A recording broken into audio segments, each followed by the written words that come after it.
From Korea to Germany, from Alaska to Puerto Rico, all over the world, the United States Army is on the alert to defend our country, you, the American people, against aggression. This is The Big Picture, an official television report to the nation from the United States Army. Now, to show you part of the big picture, here is Captain Carl Zimmerman. In the past, we have seen and heard reports of our fighting army in action. Men and weapons using firepower to defeat the enemy. But there is another very important phase of warfare. It has as its target not the body, but the mind of the enemy. Its mission is to influence the thoughts of the enemy soldier and thereby weaken him. And at the same time, it brings to the no man's land of communism the voice of the United Nations Command and the voice of truth. This part of the big picture is psychological warfare. It is words and ideas and carries on where the weapons have left off. Somewhere beyond these mountains is the enemy. His strength has been sapped by steady aerial strikes.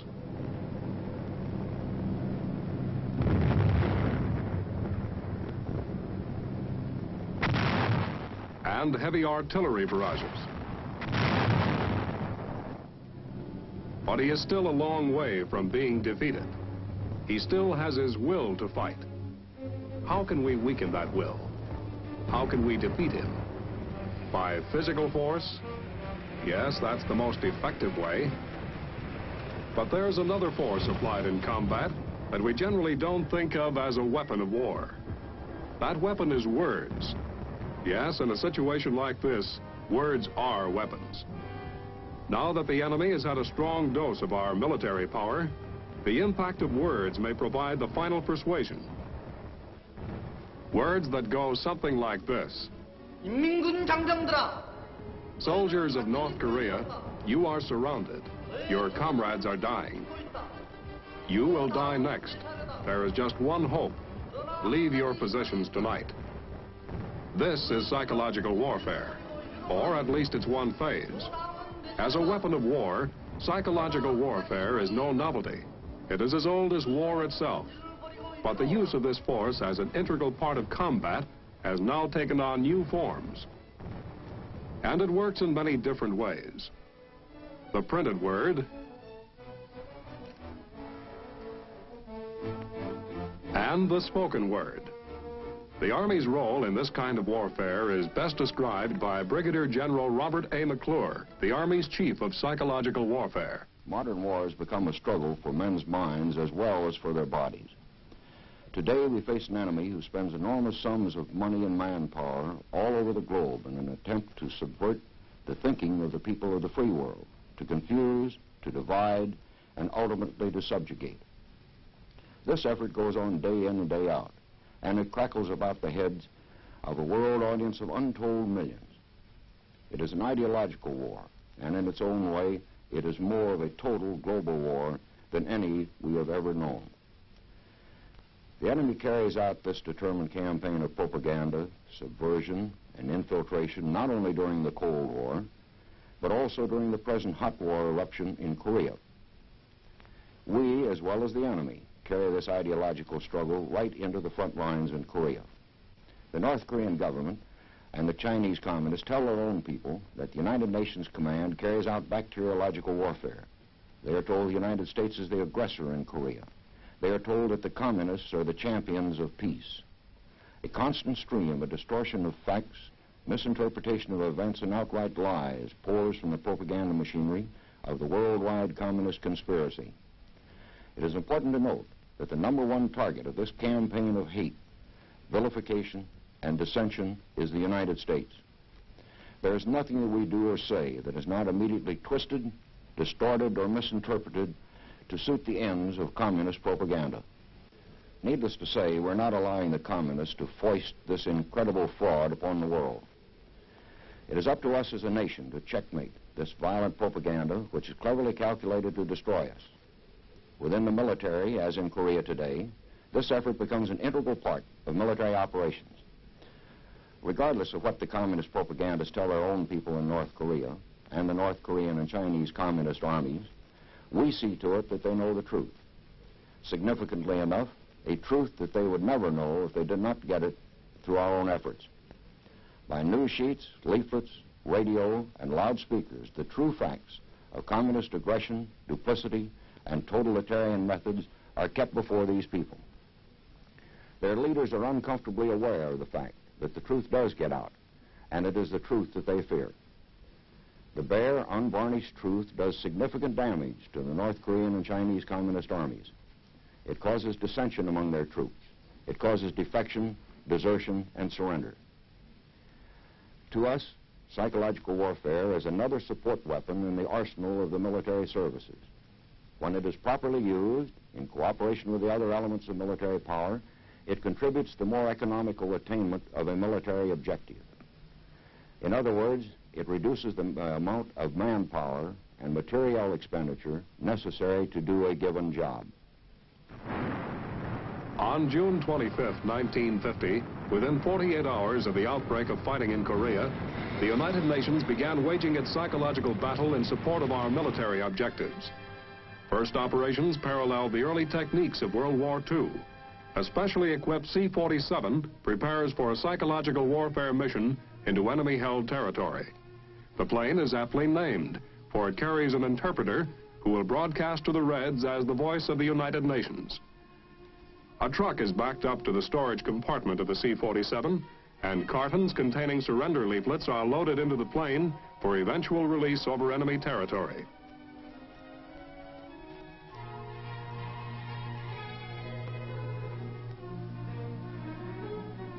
At the same time, this loudspeaker will send the interpreter's voice reverberating through the hills to urge the Reds to surrender.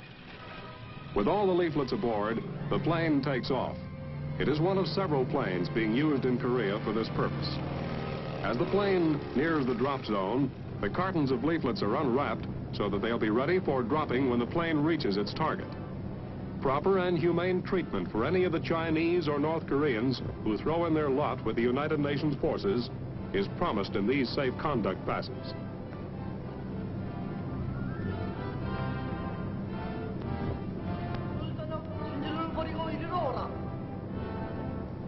인민군 장병들아, 너희들은 완전히 포위되었다. 너의 전우들은 지금 죽고 있다. 요 다음은 내 차례다. 그러나 한 가지 희망이 있다. 오늘 저녁 진지를 버리고 이리로 오라. 요 다음은 내 차례다. A similar method was used in the early stages of the Korean campaign when our propaganda was of a defensive nature and was designed to uplift the badly sagging morale of the South Koreans. In addition, an interpreter now delivers the same invitation and assurance over a loudspeaker. 그러나 한 가지 희망이 있다. 오늘 저녁 진지를 버리고 With this 이리로 dual 오라. bombardment by leaflet and voice, the enemy receives the full effect of our psychological warfare. 오늘 저녁 진지를 버리고 이리로 오라. 인민군 장병들아, 너희들은 완전히 포위되었다. From the time our military effort shifted from offensive to defensive, psychological warfare has stayed abreast of the United Nations offensive action. Result, desertion, dissension, lowered morale, and surrender. Our propaganda was beginning to pay off. Meanwhile, back in Washington on January 15, 1951, psychological warfare was established as a special staff agency. This move had far-reaching results. In civilian colleges and universities, long-range recruiting and educational programs were instituted. Laboratory experiments and research led to new and better psychological warfare. Reserve units were recalled and several new units activated, and at Fort Riley, Kansas, a psychological warfare training school was established. Here, recruits with specialized backgrounds were taught the nature, methods, and techniques of propaganda and its dissemination. At the same time, plans were launched for the permanent training center, now located at Fort Bragg. Meanwhile, like the fighting in Korea, psychological warfare operations went into high gear. At General Headquarters in Tokyo, staff planning and supervision are handled by the Psychological Warfare Section, while the operating unit in Tokyo is the 1st Radio Broadcasting and Leaflet Group. This group conducts strategic propaganda and supports the tactical operation in Korea. The effect of our psychological warfare in combat is described by Colonel Earl H. Chapman of Rivera, California. Communist propagandists continuously accuse us of indiscriminate bombings in North Korea. They conveniently ignore the warnings which psychological warfare gives to those people in and near communist military installations. But the people of North Korea have come to learn the truth. Through warnings by radio and leaflets, these people know hours ahead of bombings and know when to evacuate. They have come to have a respect for that sense of decency which is found among the free-thinking people of the world and which is not found under the communist regime. Telling the truth is the only way in which to influence people who have become so unfortunate as to come under the domination of the communist regime. Currently broadcasting in Japan and Korea are 32 radio stations. For about 4 hours every evening, the stations deliver propaganda that thrusts at the communists in North Korea with facts. Radio presents these facts in any number of ways. Perhaps its most rewarding form of expression is news. For news is ready-made propaganda, and to an enemy denied access to outside information, it's as welcome as food and water. Radio's principal advantage is that it can reach remote areas and reach them quickly. So that one program can be repeated and thereby reach a larger audience, it is often recorded on discs or on tape. The same show can be rebroadcast at convenient times in different areas, and it may be relayed by fixed or mobile transmitters in the field. In addition to news, radio employs other techniques to attract the maximum audience. For example, messages from prisoners of war are broadcast, assuring their families that they are safe and well cared for. These awaited messages induce the enemy civilian to turn his set on, and to make sure he'll keep it on, prisoner of war messages are spotted at different times during the week.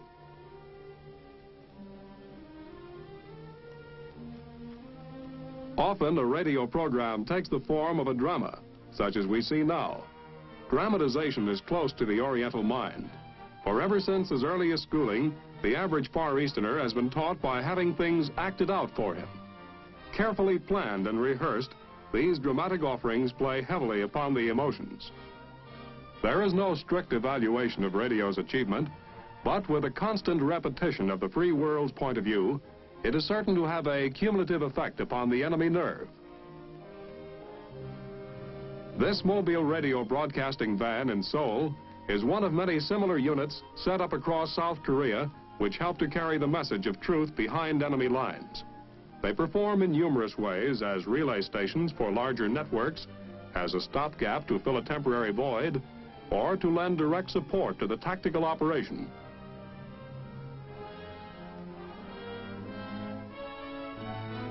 Captain Fred Laffey of Lawrence, Massachusetts, is in charge of these broadcasts, which reach millions of listeners in Korea and China.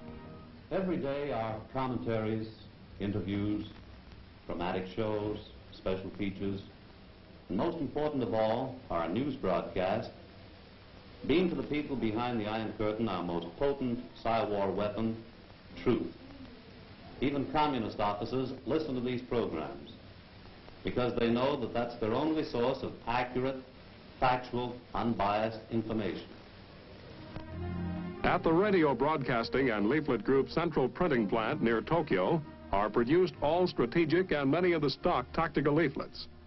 Every leaflet has a central idea or issue, which is exploited by any number of themes.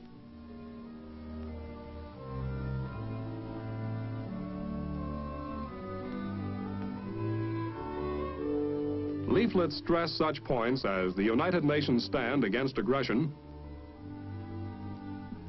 the historic friendship between the United States and the people of China and Korea, the unfulfilled promises of communist leaders, and the horror of death away from home and family. Leaflets also stress the humane treatment of prisoners of war.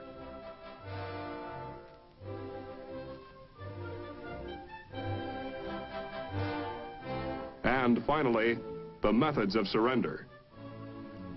In the selection of a theme, many factors must be considered. Does it capture the interest of the audience? Does it hold that interest? Above all, does it establish confidence in what we're saying? A theme has been selected. The theme is needless death. First, an artist prepares a dramatic piece of art, and the theme comes to life with a grief-stricken mother visualizing the pointless death of her soldier son. Two versions are prepared, one for the Koreans and one for the Chinese. By using overlays, special care can be given to the varying details of the soldier's gun and uniform. Even a small inaccuracy may create a wave of ridicule among the enemy and destroy the effect of months of previous propaganda. The text that goes with the picture is first written in English. With the help of an interpreter, it is then translated into both Korean and Chinese. Short, punchy words that make their point quickly and fan the soldier's feeling of despair. He is fed the thought that he will soon join the swelling victims of needless death. The final draft is then reviewed. In many Red units, offenders found reading UN literature have been shot by the firing squad, while their comrades were forced to look on.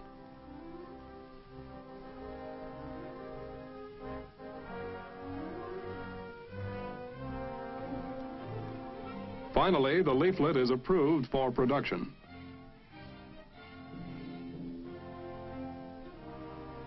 One index of the leaflet's effectiveness is the elaborate effort the enemy spends in guarding against it.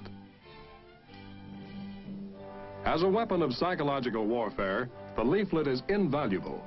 Chinese and Korean soldiers are especially impressed by realistic drawings and photographs.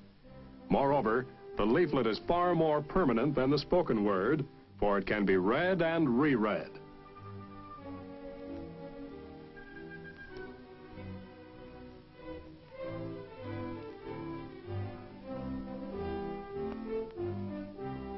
After copy and artwork are okayed, they are photographed and processed. Plates are then mounted on the presses. Although they are warned by their leaders that UN leaflets are impregnated with germs and will rot their hands or make them blind, many prisoners of war have been found to carry them secretly. And the size of the leaflet is such that it can be easily concealed.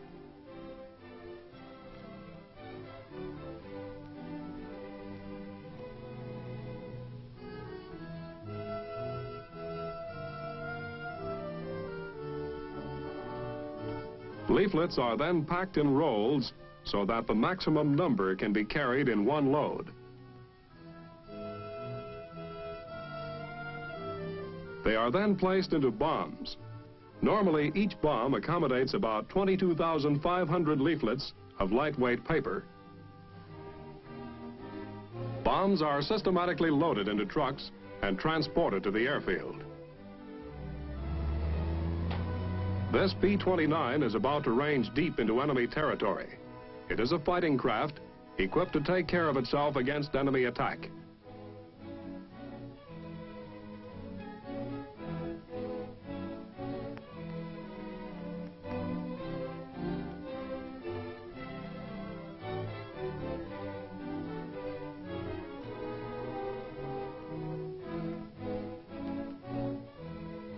We can only estimate roughly how many airmail copies of Needless Death will reach the individual enemy.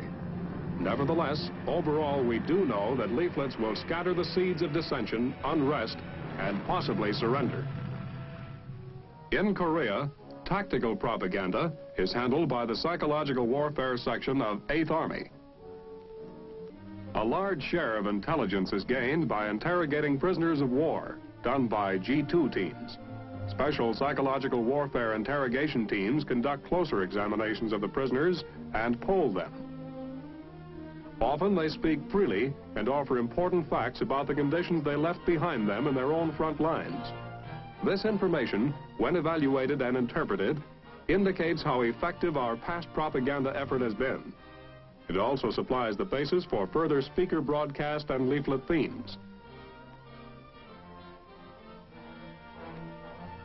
Since themes are often individually tailored to meet an existing frontline situation, the L&L Company must meet that situation before it changes. So that our propaganda can take advantage of the psychology of the hour, tactical leaflets are run off on the company's own presses, which can operate in buildings or in vans. Leaflets are disseminated in two ways. First, by air, as we have seen, and second, by artillery shells. Specifically adapted, these 105mm shells can pinpoint selected targets and reach troops in the most localized areas. Leaflet shells can also strike at combat zones in which aircraft would be impractical. In addition, these message-filled missiles are able to penetrate densely wooded areas. Leaflets are printed a color in vivid contrast to the terrain they are aimed at. They are best fired at twilight, since it is still light enough for the enemy to see where they land, yet dark enough to cover him when he gathers up the literature, which is going to him, Air Express. The loudspeaker platoon of the Loudspeaker and Leaflet Company operates directly with a frontline unit. These loudspeakers are used to get across timely messages to the enemy in close proximity. Furthermore, illiteracy is prevalent among the Chinese and North Koreans, so the spoken message makes our meaning thoroughly clear. The hazards met by the men operating these loudspeaker units is described by Sergeant Leon Nelson of Poland Springs, Maine. I do remember one incident that pretty well typifies our SIWAR operation on the front lines. I think it was last winter that our SIWAR team, our loudspeaker team, just set up its loudspeaker and microphone and sound equipment on a ridge overlooking a company of Chinese communists, which were completely surrounded by United Nations Command forces. Well, once the surrender appeal was underway, the broadcast was in progress, scores of artillery rounds started pouring in and mortar. The Chinese communists obviously were zeroing in, and needless to say, once the broadcast was completed, our SIWAR team didn't hang around for long. And incidentally, neither did the company of Chinese communists. Now, from what I've told you, you may think that our loudspeaker men work under rather adverse conditions. They do. But as any SI warrior will tell you, these are the risks that the frontline infantry soldier takes every day. When more mobility is desired, loudspeakers are mounted on tanks. The physical force of the tank, coupled with the psychological force of the loudspeaker, is an ideal example of psychological warfare's most effective performance. A similar combination is the airborne loudspeaker. Mounted in a tactical aircraft, it can reach enemy territory inaccessible by ground loudspeakers. And it can cover both civilian control and guerrilla areas. Because of their nostalgia value, the voices of Korean and Chinese women are often used. Some enemy soldiers feel that if a woman can fly over their positions, the communists must be losing the war. In the time that lies ahead, still newer methods of propaganda are growing out of research and experimentation. But the job of carrying the truth to the people goes on all the time. By loudspeaker in the streets and by radio in the ruins of bombed homes, a bewildered people listen, learn, hoping for something better. The voice of the United Nations carries on where bullets and shell fire cease, bringing hope to many for the first time. For psychological warfare and its media of expression are dynamic, always learning surer ways of breaking the spirit of the enemy. The value of psychological warfare today is described in Tokyo by Colonel J. Woodall Green. Psychological warfare has been well established as a modern military weapon. Its usefulness in cooperation with other military weapons has been thoroughly proven in Korea. The target of psychological warfare is against the enemy's mind, while the other weapons, the target is the enemy's body. Facts are the ammunition used by Psy-War, and the enemy's job is to keep unpleasant facts from their people. Therefore, our job is to break this barrier of the communists and to get the truth and the facts to the communist people. In the front line, Psy-War works against the enemy's morale, to make him suspicious of his officers, and to cause him to worry about the conditions back home, and thus to lower his fighting efficiency and to make him think of surrendering or deserting. These are the Psy-War soldiers. They alone do not win victories in combat, but they have a potent weapon which they use to the utmost to support the infantrymen and the tanker in inflicting decisive defeat upon the enemy. Yes, in modern warfare, our military leaders are finding that words and ideas are highly effective weapons. Next week, our cameras will take us to Korea for interesting stories and anecdotes that seldom reach the public eye. This is Captain Carl Zimmerman inviting you to be with us then. The Big Picture is a weekly television report to the nation on the activities of the Army at home and overseas. Produced by the Signal Corps Pictorial Center. Presented by the U.S. Army in cooperation with this station. You can be an important part of the big picture. You can proudly serve with the best equipped, the best trained, the best fighting team in the world today, the United States Army.